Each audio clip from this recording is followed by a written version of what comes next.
Welcome to the Verdin Verdict Sports Show. I'm your host, Jacob Verdin, and today we're going to dive into LSU's quarterback room. We're going to be looking at film, have a bunch of footage from the spring game, a bunch of footage from the spring practice.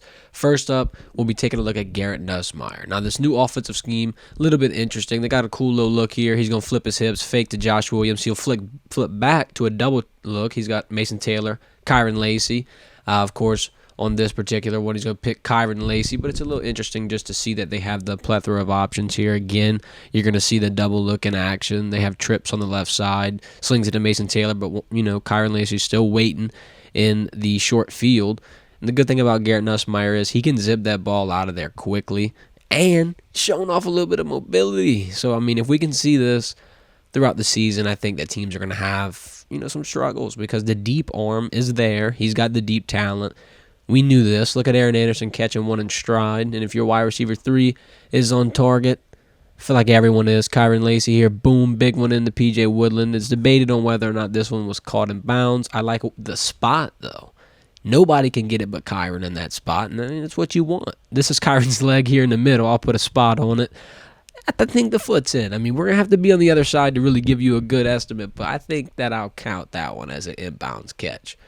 Another look to Kyron here. This is going to be a nasty duo all season long. Another duo I'm excited to see right here, Chris Hilton. They both seem to be on target, high-pointing balls, getting down in the field, in the deep field, too. You'll see it during the spring game. This one right here, Nuss kind of overthrew in a double team, which, you'd rather it be overthrown so that people can't get to it. But in the spring game, he had a look in the same double team, and he, right on the money, hit it to Kyron Lacey.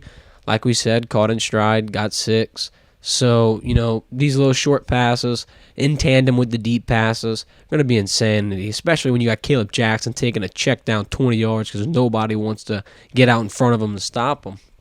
Here you see some more low action to Mason Taylor. Here's a deep shot, a little bit overthrown.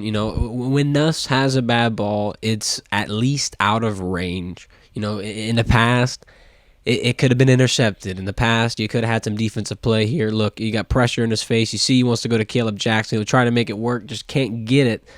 And that's a credit to the defense, and I think LSU fans everywhere are going to be pretty excited to see that. The defense is back on target. Here's another nice ball. I'd say that's decent DB coverage there from Ashton Stamps. Or is that P.J. Woodland? Yeah, here's a look to Chris Hilton. Could have had it in his hands here. It was a good look. I thought he had it. I thought he would be able to get it in.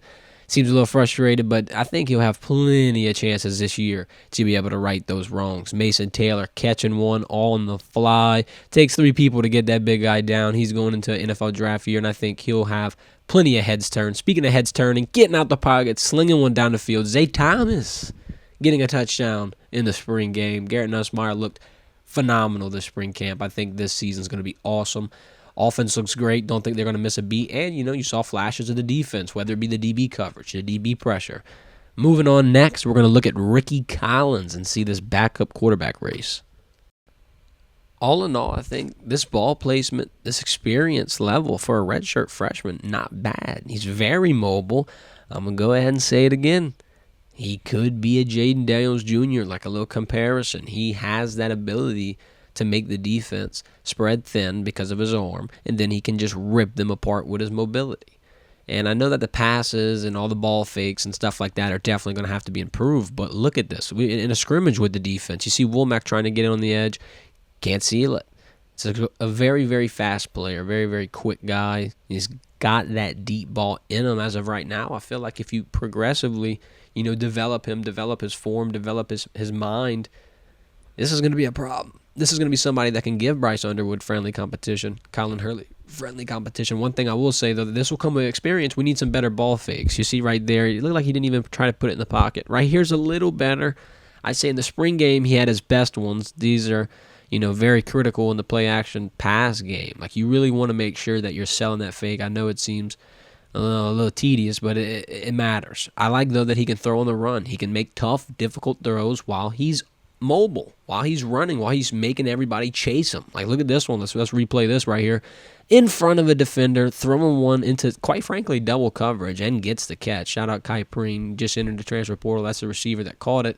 Here's Shelton Sampson getting, unfortunately, kind of clamped by J.K. Johnson. And Shelton had a little bit of a tough spring game here, but I don't think that's anything that's going to define him.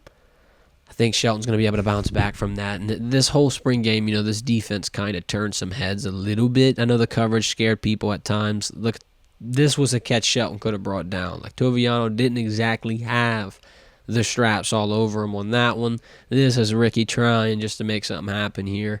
Overthrows him by like 10 yards. Those are going to be the things that you're going to want to see him clean up. But this, C.J. Daniels, you're really going to break and rack him up another 20 yards? I mean, everybody thought he was going to get stung. And then all of a sudden, boom, there he goes down the sideline. Those are the plays that are going to keep C.J. Daniels on the field all season long, quite frankly. You see Ricky getting a little mobile here, getting a little shifty, getting out of the pocket. The pressure was on. He got sacked 5 times, and look at Womack right here deflecting the ball. If you look at the red spot, he's tipping this pass. He's getting his hand up. He's getting active and disrupting. A good look, because he had somebody open right there. And, I mean, that's going to keep Womack on the field as well. Every D lineman here is going to want to, buy in here in the Bo Davis scheme, because they're going to wind up on the field starting, more than likely getting big checks in the NFL. And the pressure is already turning to a new leaf. You're already seeing good things here. Look at Zay Thomas. It looked like they were kind of miscommunicating. It looks like he wanted Zay to move in to the right. Didn't happen. Almost intercepted. Almost trouble. Moving on to A.J. Swann. He has the ability to be a very accurate passer. He's kind of got a little bit of an experience. He's a junior. He's been in the SEC, but he's not like a huge starter. And with passes like that, it makes you wonder. And, you got another one right here where he's overthrowing. And like I said, it makes you wonder whether or not the potential and the ceiling is the same as that of a Ricky Collins. Like, yeah, AJ might be able to give you a decent, 60 to 65% game here or there if you sub him in. He's got a rocket on him, but then he's got times where, he's like, I don't know if I would want to pull the trigger and seal the deal with AJ and potentially lose Ricky. He's got the ball fakes. He's implementing those type of things, like I said, that come with experience. He can flip a hip. He can get it to C.J. Daniels. He can get it to the playmakers. But look at things like this. It's like the chemistry that he lacks with this team, with this group, is very, very blatantly obvious. Ricky Collins has been here for a year. He's been able to gel into this scheme. And I know we got some new guys, but it kind of does it does like jump off the screen to you when you're watching the film. It does look like AJ's kind of uneasy. You see here, right here, the interception to McBride. McBride's a tall defender. He's 6'4". It's very hard to get a ball over him.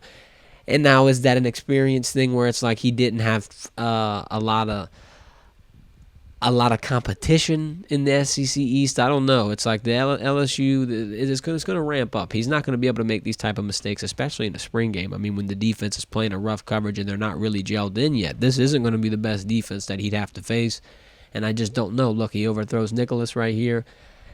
These type of moments, they stick with you after a spring game. They stick with the coaching staff. And like I said, when you're a junior and you got a redshirt freshman that is the alternative, and y'all had very similar games, I feel like the choice is probably going to be clear. Look at Shelton one more time trying to get something to go.